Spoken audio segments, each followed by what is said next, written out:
Hi. Well, this is take 2 on this journal. It's from 8/21, the first of that day, and the Mayan day was toward the end of the Trecina. It was 12 Flint. All this heaviness and silence, and now things really begin to flow. I've got to admit that I hope that it lasts. Silly, I know, since the only true constant in 3D is change. Oh well, it is what it is. No sense trying to pretend or to be what we're not. It's not a human perfection we're after. Too bad nobody told us that, right? Oh well, better late than never, as it is said. There's no need to be humanly perfect, which is good since we can't do that anyway. The thing to be recognized here is that by striving for something, for anything, we just put that thing off, away from the self. Do you see how this works? Our striving is an admission that we don't have it, whatever it is, and that we must go and get it. Yet we're perfect already, my friends, there in heart. We're even divine, so don't strive. Did you think you had to be humanly perfect to raise your consciousness? Or did you think that the true teachers, gurus, and sages were humanly perfect? That they should never make a mistake? Unfortunately, many seekers think this way. It comes of being stuck in the mind's way of viewing things. Of course, we're not humanly perfect. We're divine. We're not even human. Our perfection lies elsewhere. It lies within.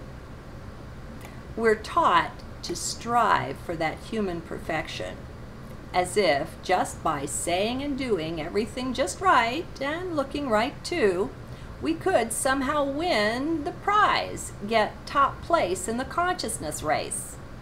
Well, that's worth taking a closer look into. What are we after there, and why? Do you know? It is mind who tries to make us a perfect human.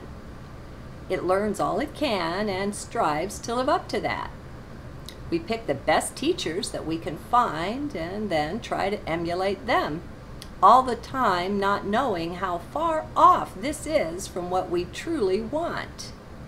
We're doing fine, actually, for not being taught and considering the crazy things that we were taught.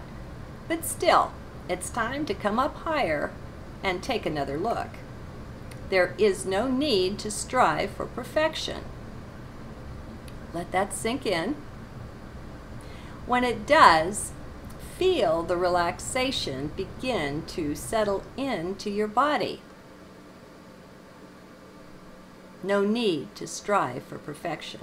Your body will tell you by this action how deeply you were striving for this perfection, how hard you tried.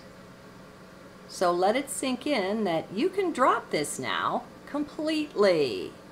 Let yourself relax. There is no need to strive for what you already are.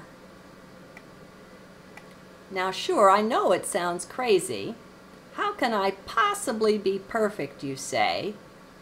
Just look at me. Look at the mistakes I continually make. How can this be perfection of any kind? Glad you asked. You are looking with eyes of mind. Shift down into heart now, so we can take a new look. Come on, center down in the middle of your chest. Just place your attention there. Imagine a big yellow smiley face with great big ears on which we can hang the great big glasses it's wearing. And that's to remind us to look out from heart and to listen from there too. Now, what is this perfection we seem to be after anyway? Of what does it consist? Forget mind's take on the whole subject. Stick with heart where you won't go wrong. Keep settling in there. Anytime your mind wanders, just go back to the big smiley face and park there. What is this perfection we all seem driven to pursue? Do we understand it at all? I suggest that the huge majority of us don't. Now, I'm not saying that I do either, just that I have some ideas to share on the subject. So, let's both find out what they are, as I don't really know either. This comes from that deep within, these journals. When we're here in heart, we can be in contact with the divine presence there. It's a good thing to merge with that, since it is us, just at a higher level that we're not quite used to calling on or owning as the self. All smiley faces aside, we are truly divine beings. It's so funny, really, that we seem to have lost the way, but not to worry. Being divine, we'll find our way back when we're ready, and we can't be hurt anyway. We're also eternal, one of the benefits of being divine. Being divine, and stick closely to heart for this, we're also already perfect. Take that in. It makes perfect heart sense. We are perfect already. It's nothing we need strive for, no goal we need chase. That which we sought is already ours. Make room for it. Let it sink in. Your perfection is a done deal. It's complete. Mind will gripe and try to argue. Let it. Just look the other way. Ignore it. Your business is being in heart just now. Deal with mind later. For now, just be within, with me, there in the one heart that we all are. We can't help but be perfect. We are source manifestations, source beams straight from the heart of God. Now this will make you, it will force you to expand your wings. We have all believed in limitations. We've made a life of them, practically. Well, they're going now, if that's your choice. Let them. As any limiting thoughts come up, look at them long enough to reject them, and then turn back into heart. That's right, turn into it. You are that. Time to begin to own it. Now, this is only as difficult as you make it. Considering that it's already a done deal, what we're dealing with here is just acceptance. Can you make room for this new view of yourself? Well, sure you can, so the question becomes, will you? Will you at least choose not to reject it outright? The choice is always yours. The biggest work you'll do here is cooperation with your inner self. To cooperate is to actively use your free will. If you are divine, well, it's pretty clear that doesn't apply to the body, right? All bodies have their seeming flaws and foibles when looked at from the perspective of mind. But wait, let's take another look. What if that particular body you have there were actually perfect? Could you at least entertain the possibility? Let's go for it. Each of us comes into this lifetime wanting to accomplish certain things. We're also a product of all of our other lifetimes, so they too have their influence on the body we're wearing. Right down to the way our cells and molecules are arranged, they're actually perfect. How could they be that, you ask? Do consider there is no better or more perfect body on earth for you at this time, but that particular one. It is custom designed for you and for this lifetime. It simply couldn't be better. Now, we're not talking about the cold, calculating perfection measurable with spreadsheets and statistics. We're talking perfect for you. That's the difference. Let it in. Perfect for you. For what you set out to attain and accomplish here this time, this is the ideal body.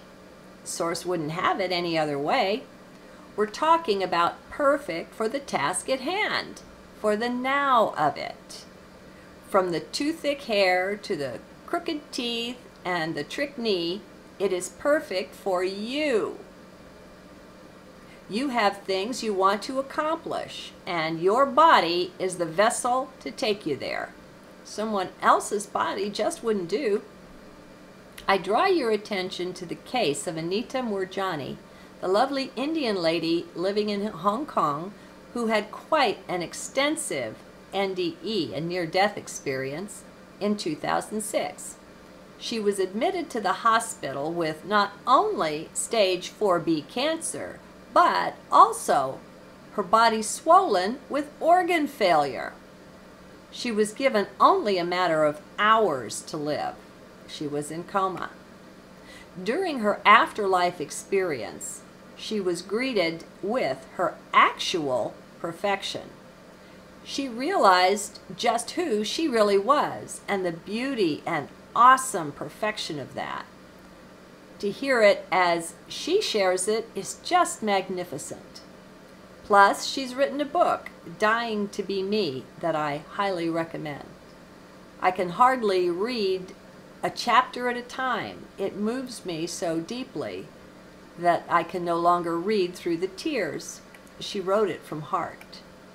Anyway, Anita was given the choice of staying there on the other side or coming back into her body to resume her life. She thought it rather ridiculous initially. Why go on back into a suffering, dying body? What possible good could that be, she wondered.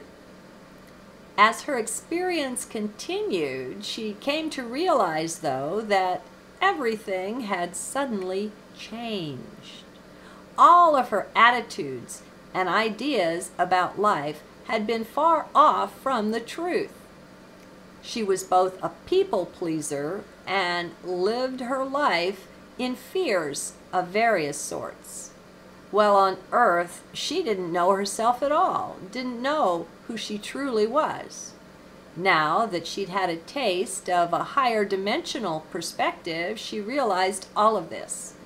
She also saw the divine beauty and perfection that she truly was, and that all of us are. What that meant, she was told, was that should she choose to return, her body would heal within days, almost instantly, rather than continuing to suffer and die, and rather than taking months or years to come back into health and wholeness. So, she chose to come back. Her case is extensively documented because the doctors just couldn't believe what seemed to be happening. There was no room in their belief systems for this kind of a healing. It made no sense to them. They just knew that that cancer was in there, hiding somewhere, and so they continued giving her chemotherapy, even though she didn't want it. They took no end of pictures and tests and biopsy even, and at some point they just had to admit it. She was healing that fast. Anita's story is many things, but what I want to share here is that it is largely a change in attitude and beliefs. These were at the base, the core of her healing. If you can see it, our beliefs are what creates our body. Fear brings on illness, guaranteed, unless you work through it. I could go on, but I just want to point out that it was her change of mind, of beliefs and attitude, that brought about her lightning-quick healing. Do you see? Not everyone who has an NDE heals like this, it's true, but she's not the only one either. Mel and Thomas Benedict and many others were in terminal stages of various diseases and had the same or similar experience of the complete or almost complete healing. It isn't rare. It also illumines how much control, well, potential control, we have over our life and our body. Yet it requires our participation, our cooperation with light to bring this about. Hers is an extreme example, but a very good illustration of the power of attitude and beliefs that I want you to really take in. I'll give you a couple of links to her interviews, but there are many more. I suggest you keep watching and listening to help take it all in, to help you change your own beliefs. It doesn't take nearly dying to come to this conclusion, this respect for the power of beliefs and attitude. We can all do it. It's a choice. Let's keep changing our beliefs, my friends. And let's be serious about it, giving it the importance it deserves. Let's realize that with every thought and feeling, we are crafting and altering our body right on the spot. We are, in effect, creating our future. Yet, we must own this to get the best of it. A belief that is merely mental won't take us there. This is deep inner work suited to heart. Give yourself a brand new body, a brand new life. Be persistent about weeding out those unworthy thoughts and ideas about the self, those that craft the illnesses we experience. We are not victims, not in any way. It's past time to throw that whole can of worms out and bring in light and rainbows, crystalline purity instead. Come on, we can do this. It might take some work. I know I spent literally hundreds of hours listening to certain videos again and again. It seemed I was simply hungry for them, for their message. There was a deep need that they fulfilled. Videos such as these of Anita Moorjani that I'll leave links in the transcript for. And remember, I have an NDE playlist in YouTube with over 30 hours of viewing such stories. As you watch them from heart, they will come in and do their work automatically. You won't have to do anything at all. Just cooperate. Excuse me. Make room for what may at first seem very strange, even counterintuitive, but just be open. It's a choice you can make, and you'll have to make it again and again as the old programming surfaces to be removed. You'll have choice point after choice point as opportunity to craft the completely new you. I suggest it's rather important, too, to be quiet about it initially. Don't share this with anyone who wouldn't be completely supportive. You can do that later. But when you start, it's not advised. It's not your business to convert others anyway. Surely you know this. If you don't yet, maybe it's because you're still in mind. The only one we are in charge of is the self. Let others alone. And then later, once you are much more anchored in the new understanding, heart may lead you into sharing it more broadly. We never know. It's just a matter of finding heart flow and then riding along with it and in it. It's a really joyful journey as well.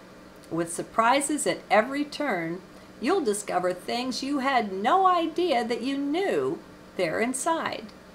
As Source dances you, they will come out. So you'll all be amazed, you and the ones who are your listeners. Love the self. Make way to realize your own divinity. How perfect that is. Though your true perfection is in spirit, in higher self and source, yet it is reflected here below, in lower frequency. Every challenge and blessing you encounter, you'll find you are prepared for them, perfectly so. But you won't be able to see this until you make room for it. Become sufficiently empty and open, is what I mean. Like Socrates, we come to know that we know nothing, not really. All that the mind holds dear will be seen as tissue paper, good for flying kites and not much more. Those things, those thoughts and beliefs held on to, do but get in the way of your trek into the higher regions. So let them all go. Be willing to explore your own inner emptiness. It is there for you. But again, you must cooperate. No one's going to force this down your throat. This is a strange journey, like nothing else you've ever undertaken. There is much of the roller coaster in it, this trek out of head and into heart. There's simply nothing else like it, nothing with which to compare it. Be brave and courageous. Be a true adventurer. Set out to have fun, and you shall. Set out to fail, and you can do that as well. Tend to your garden of belief with loving care.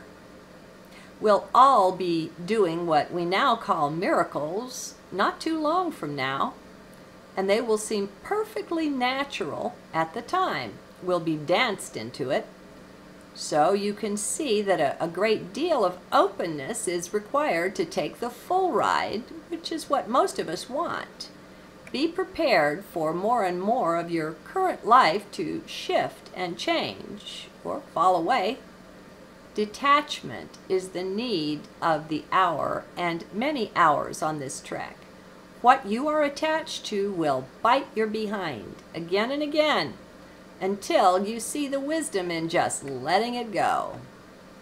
Hold no expectations of any kind either. Sure, envision the best and highest that you can as we jointly craft the new Mother Earth, the new day that's already dawning. That's fine. But for yourself, hold out no expectations. They contradict emptiness. Plus, they take you out of the present. Expectations are always about future. Lest this seem a contradiction with the new earth envisioning I just suggested, let me be more clear. This envisioning work is a part of your now, of the new day we are cooperating with to help bring it about. As for a new you, however, you are so far vaster than any human being could imagine. Therefore, to put thought to your future would serve only to limit you. Emptiness is much better. I hope you can see this. This work we're engaged in is very deep, the deepest we've ever undertaken. Don't limit the self, not in any way. You'll soon see that all ideas and thoughts contain limitations. So do words, so be careful how you use them. Among the many things we're becoming sensitive to will be language, our use of words. We'll begin to see how we make of words nooses, chains, and traps. Well, you just won't want to continue on in that way. This will all come on naturally to the heart that is true in its desire to be the fullness of all that it can be. Effortlessness is a good thing to remember. So when you catch yourself pushing yourself in any way, do pause to remember. It's effortless. No hard work required. It's already done. Make room for that. No more hard work. Only pursuing our joy, unfolding like a flower. Are you ready for a life like that? Truly, in spite of the way things look in the world, you can have this. It can be yours. Completely morphing from the way you see things now. We're taking our power back from all those externals in which we vested it. People, things, even places, organizations, various beliefs that gut our power. While we thought it was out there in the world, our worst enemy was the self, all unknown to us, but cleverly crafted. And while it hurts to wake up to that, oh, the joy that comes, the more whole and restored to our true nature we become. Let's own it. Namaste.